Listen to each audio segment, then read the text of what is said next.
Hello traders, I hope we're all doing well. I've just created this video to go through the entry model that we use. This is how everybody in the channel should be trading our positions on gold. There will be some FAQs at the end, but I think it's really important to make sure everybody understands what we're doing and also why we are doing it, because we want to be maximizing profits but also minimizing losses. And the best way to do that is to follow this entry model to a T. So what I've done here, guys, is I've written up what a typical trade will look like. So you say, obviously, we're always buying gold, but we will give you an entry range. Okay. Now, the reason we give you a range, guys, is because gold is very liquid. It moves probably 5 or 6 times faster than anything else. And as a result, sometimes getting the entry completely bang on can just be impossible. Sometimes it just moves too quickly. So by giving you a range, we have a couple of different ways that we can play it. But the most important thing that you understand is that this price here, 4069, is considered to be your worst entry because it's the highest price. The reason why it's worst is because it's the furthest away from the stop loss. As you can see, it's 50 pips from the stop loss, and it's only 20 pips to TP1, 50 to TP2, and then 110 to TP3. So if you hit a TP3 from your worst entry, happy days, because your risk to reward is going to be very positive. But for those of you that like aiming solely for TP1, you're going to be risking 50 pips against a 20 pip potential win rate. So it's important that you follow and listen to what we say in this video to a T, again, to make sure you are making as much profit as possible. So when you know what your entry range is, we have 4069 to 4065. This is a 40 pip range, meaning we want to try and take all of our positions within this price range. Now, I mentioned a minute ago how gold does move very, very quickly. And sometimes, guys, getting this first entry on what we consider to be the market execution, it can be impossible. Sometimes it will just fly. And, because we are trading off the 1 minute, the 5 minute, the 15 minute time frames, we could have the price perfectly bang on for our trade. By the time we send it, you guys open up your app, you tap in your details, it very well may have moved 10, 15, 20 pips, which is annoying because ultimately we are on the trade, but obviously appreciate that you feel like you're missing out. And obviously this is going to change that. So for every single first trade that you take, what you should be doing is going on MT4 and then pressing buy or sell with the stop loss and a take profit 3 or 2. Okay, I would not aim for TP1. Reason being is your risk to reward is always going to be a lot lower than it should be. If you go for TP2, you're probably going to be at about a 1-to-1 ratio. But if you go for TP3, you're going to have probably a strong 1-to-2 ratio. And also, it does then allow you to close up early if you wanted to throughout the day. So say, for example, we take the trade, smashes past TP1 and TP2, but you're not confident it's going to hit TP3, you can still close out the position. And it allows you to see bigger profits without sort of kneecapping yourself by only aiming for the smaller ones. So I personally aim for TP3 on almost every trade, but I am able to monitor and manage my trade throughout the day. If you find you're going to be busy, or if you're working, or if you just can't get on your phone for whatever reason, then potentially aiming for TP2 might be a better option, at least for your first trade. And the way that it plays out, guys, is we take a first trade, which I've highlighted here. So say, for example, this is a trade that gets sent to the channel. You would take your first trade here at 4069. Okay, it goes up ever so slightly, but then it comes down. It comes down to the mid-range of this price given, 4069 to 4065, meaning 4067 is going to be the middle of that range. And this is where you will have a secondary trade set. Now, for those of you who haven't used buy limits before, basically what you do on MT4, you go on the trade tab, as always, you click market execution or instant execution at the top, depending on your phone model, and then you change it to buy limit. If we're selling, you change it to sell limit. And what you're doing, guys, is you're putting in the same stop loss, a target chosen by yourself, either TP2 or TP3, I would recommend, and then you are setting it to trigger at the mid-range, and then a separate trade with the same stop as always, and the same TPs, and set to trigger at the best price. Now, the reason why we do this is, firstly, if we take 3 positions all at the top end of the range, you are going to be risking 3 times 50 pips. You're going to be risking 150 pips, sometimes higher if the trade is a little bit bigger. But if you do it the way we do it, you're going to be risking 50 on this one, 30 on this one, and 10 on this one. And what that means is you are basically risking, near enough half what you would have done taking all of your positions here. Now, a couple of other reasons, guys, is firstly, this price may not have tapped back into that zone. So for example, we could have taken the trade there and it could have just gone all the way through straight past TP1, 2, and 3. But that's okay, because we would have guaranteed the first entry. So we always have at least one entry no matter what, because we are just going in with a market execution. The second and third trades will only trigger provided a better price is met. Now, obviously, what that means is our losses, you're going to take 3 losses as you normally would, but you're losing one for a very, very small amount, one for a pretty small, and then one for a regular amount of pips, meaning your wins should always outweigh your losses. Now, there is the other thing that we need to mention, which is the open TP. Now, the way that you do this, guys, is you actually take a 4th position, and this is a bit more advanced. I would only recommend doing this when you are comfortable with this process, because it can add a little bit of panic. It can add a little bit of, especially if you're new. But basically what you are doing is you are taking a secondary market execution here. Okay, so that means 2 market X's are taken initially. Both of them have a stop loss, but only one of them will have a take profit. So for example, if you take one trade and you put in 4080 as the TP, 4064 as a stop loss, you would then take another one at the same price, 4064, but without a take profit.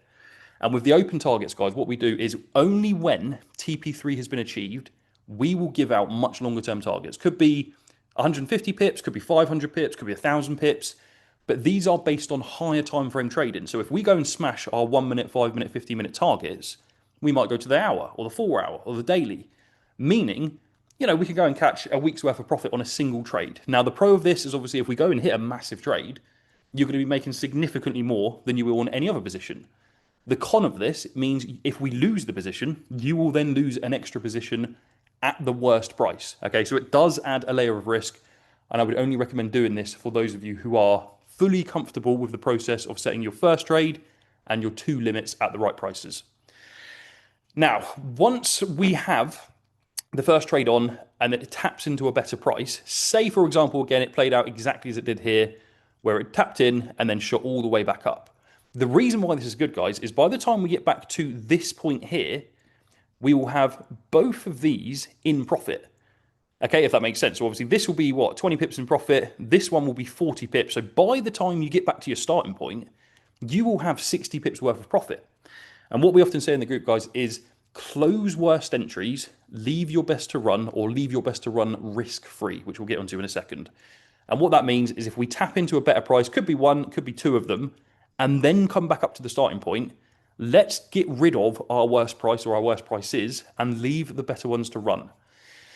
Now, if we do that, what I would recommend is change, and only if you're on for the open target, but if we do tap into, say, 2 of the limits that we've set, and then we get back up to this level, get rid of both of your market X's, so your TP3 trade and your open target, and then change these 2, the take profits, to open for the best one, and then TP3 for the middle one. And what that means is if we go and hit an open TP from here, the risk to reward could be potentially 50 to 1 or 80 to 1, depending on how far it goes. It is the best way to maximize your profits, but it is a bit more hands-on. And again, I don't mean to keep banging on, but only go for the open targets when you are totally comfortable. Okay, so just to sort of summarize one more time, guys, market execution initially, set a limit at the middle of the range, whatever the price is, set a limit at the best price in the range. And then if we tap into these zones, it will trigger 1, if not 2 different trades. And by the time we get up to that market execution level, you can get rid of this at break even or better while leaving your better prices to run risk-free. Now, I said risk-free a minute ago, and what I mean by this, guys, is if a trade is in profit, you can actually change your stop loss to the point that you entered at. So say, for example, the price drops down, it triggers 4065 and then comes all the way back up to 4069. We can change the stop loss on our trade from 4064 to 4065.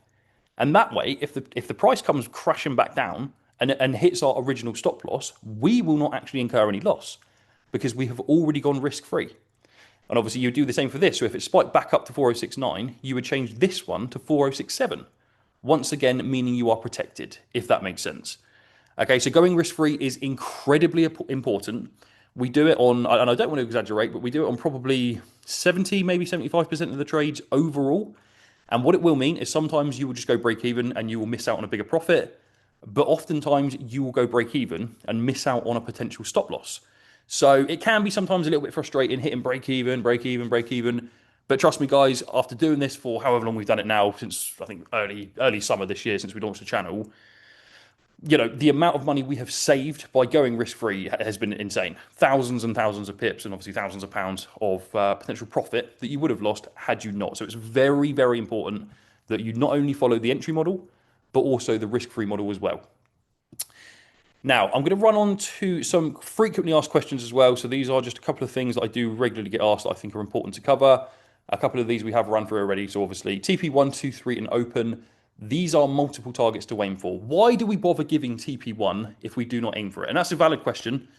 And the reason for that, guys, is TP1, it's either going to be 20 pips from the worst entry or potentially, 50, 60 pips from the best. And it can be a really good area to go risk-free at. So sometimes in the group, we will say, let's go risk-free. But for those of you who want to protect your own capital without always having to wait for us to tell you to, TP1 can be treated like your break-even zone. Once you hit that level, go risk-free on your positions, change your stop loss, and that way you are always going to be protected. TP2 is like the mid-range target. So TP2, you'll be making a decent amount, especially if you do catch a better entry, if one of your limits triggers. But it can be treated as a partial cash out zone. Now, a partial cash out zone, guys, basically means if you are trading at a lot size of higher than 0.02, or 0.01, sorry, so if you're using 0.02, you can actually half your lot size when the trade is in profit to bank up half of the profit while leaving the other half to run.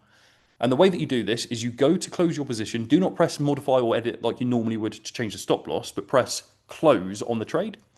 And then at the top, rather than pressing close for X amount of profit, change your lot size. Change it from 0.02 to 0.01. And then it will allow you then to cash out half of the profit and you can leave the other half to run. This is regularly done at TP2. And again, for those of you who prefer, sort of managing your own trades, TP1 is the break-even zone. TP2 is the early or partial cash out zone. And then TP3 is the long-term target if you are not on for the open. If you're on for the open, then again, you might want to continue just adjusting your stops as you go up and up and up. We've had it before where we've done like 1,100, 1,200 pips on a single trade. And so you could bring your stop loss 800, 900 pips into profit, guaranteeing a return while, simultaneously continuing to ride the wave, if that makes sense. But yeah, just wanted to really cover what the TPs meant. Because obviously I know a lot of you will have just previously been in groups where you aim for TP1, TP2, TP3 as standard. Now, again, the entry model, if we are trading the open TPs and you do market X times 2, limits at the mid and limits at the best. If you're only doing TP 1, 2, 3 trade, then you're going to do market X times 1 and then limits at the mid and limit at the best prices. Close your worst entries. So a better price has been triggered and we can close the worst price for profit or break even. So the worst price, guys, is always going to be the highest price you have set your trade at if you're buying or the lowest if you are selling. Going risk-free, again, been through this quite comfortably, but that is where we adjust our stop loss to our entry point. If you have never done this, I would recommend spending a day or two on a demo account and just playing around just to make sure you understand how to do it. Because gold does move very quick. Sometimes if you're not quick enough, we might go break even. If you don't see it or if you don't know how to do it, you could very well come out at a loss that we do not incur, if that makes sense. Now, as I mentioned a minute ago, the price does move very fast. And if you cannot catch the first 4 numbers, if they do not align, skip the trade. And what I mean by that is if you open up your app and you saw the price was 4069 to 4065, but the price on your app was at, say, 4069.2 or 0.4, I would still recommend taking the trade. For an extra couple of pips, it's still worth being on the trade. If you go and hit a nice TP3, then the extra couple of pips you're giving up is irrelevant. It's not going to matter. But if it's any higher than, say, 4070, which is 10 full pips out, I would recommend either entirely skipping or waiting for the price to dip into the zone or just using your limit. So if you can't catch the market X, just set your limits. You can either set a limit at that price or just focus on the mid-range or the best price. Again, a bit of flexibility in the way you do it, but just don't be taking your market X's too far out of the range. Now, also something to bear in mind, guys, is if the price isn't there instantly, sometimes you do just have to wait. If at any stage our first trade goes negative, what that means is you could have got on at a better price, simply put. Now, another thing to bear in mind, guys, I had a lot of people who said this over the last couple of months where, you might be busy working or you might be missing out on certain trades here or there. Guys, there is always going to be more trades to come. Try not to stress, okay? There are normally 10, 15, even 20 trades a day in the gold channel. If you're working a regular 9 to 5, we fully understand you're not going to be able to catch all of them. That is just life. And, ultimately we are trying to keep the volume very high. For those of you who do struggle through the day, we get them out early morning or we might have some in the evening. There is always going to be profit. There's always going to be picks to come. And yeah, fair enough. You might have days where we might go and smash out, 10 TP3s. You miss all of them and then catch two losses. That is just sometimes the way it goes. It's very annoying, very unfortunate, and obviously not what any of us want to see for you. But stressing about it honestly will not help. I think if you spend a good couple of weeks giving it a proper go, it will always average out in the end, and I'm dead certain that you guys will see the benefit. Now, when we send up trades, guys, that say high risk, you want to be using low stakes. Okay. Now, the gold market just inherently is a bit riskier than anything else. That's just the way it is. But sometimes the market might be super choppy. Sometimes there might be a fundamental announcement or some sort of politics that's popping up. In which case, we're still going to trade our strategy. We stick to it like glue, no matter what. But we also know that we want to try and protect ourselves. So if we say high risk, then just use low stakes. Now, we also send out evening trades, guys, and they often say Asia trade. Now, an Asia trade, what is that? It's basically just when the market is being traded, okay? So throughout the day, you have the London, the New York, the Sydney, and the Tokyo sessions, which is basically just when the stock exchanges in those countries are actively trading, basically. Now, the Aussie and the Tokyo sessions basically are called the Asia, okay? I know one is obviously Asia, one's technically not, but they basically merge in as the same sort of trading hours. And so whenever we put an Asia trade out, it will be less reliable than the London and the New York. It's just the way it is. Gold typically moves best between, I would say, 8 and 5 o'clock in the UK time. Anything after that, it's still worth taking. Gold still moves, it still can be traded, but once again, we do recommend lower stakes. Okay. And then last one I've got here, guys, is the trading hours. We can get started very early. We can get started a little bit later. It entirely depends on the setups that we see. It could be 5:30, it could be 9 a.m., it could be 10 a.m., could be no trades until the afternoon. But generally speaking, we are up and active from about 5:30 UK time, and we try and get our trades out until about 8 p.m. Okay, the volume will die down a little bit between 5 and 8, but we do always try and get at least one or two Asia trades out for those of you who have been working all day to try and catch one to hold overnight. Okay, I think that is basically everything covered, guys. If there's anything here that you're not sure on, please do let me know. But yeah, the entry model, going risk-free, these are the most important thing. If you can understand what we're doing and why we're doing it, you will be absolutely fine. You will see the benefit. You're going to catch your entries. You're going to catch your profits. And, it's been a massive, massive few months and plenty more to come. So thank you guys for checking in. Just wanted to do a bit of an updated one. I know we did one of these a little while ago, but I'm hoping this will make a bit more sense. I did add a few more, obviously, questions that I've been asked since. And yeah, looking forward to hopefully a big couple of months coming up. Nice one, team. Have a great day. All the best.